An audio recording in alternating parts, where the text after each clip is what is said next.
वतीनं करावं लागलं.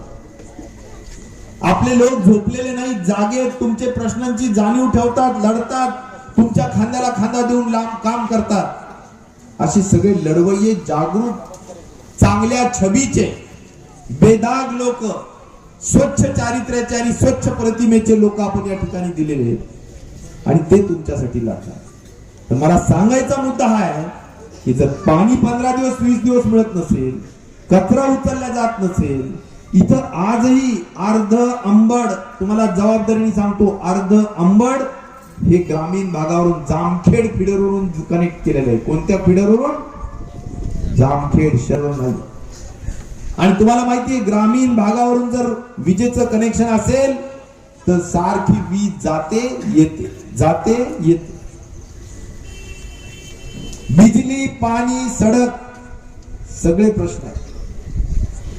सडकचं मी आत्ताच सांगितलं. आता हा किती महत्वाचा चौक आहे, हा नाथरेकर चौक. इकडे सगळा आमचा धनगर मोहल्ला राहतो. कसा रस्ता? हाही रस्ता खराबच होता. आता नगरपालिकेची निवडणूक लागली म्हणून आपण काहीतरी थातून वातून करत आहे.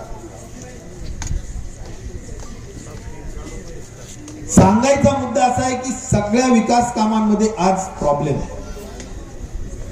भुयारी गटार योजना मी केलेली योजना आहे.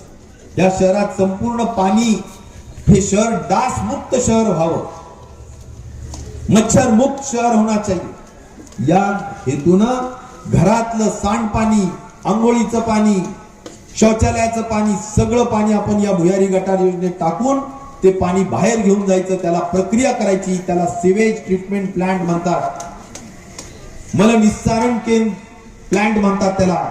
आणि त्या मलनिस्सारण प्रकल्पामधून स्वच्छ पाणी करून पुन्हा ते पाणी खऱ्या अर्थाने सांडपाणी म्हणून वापरायचं किंवा शेतीला वापरायचं.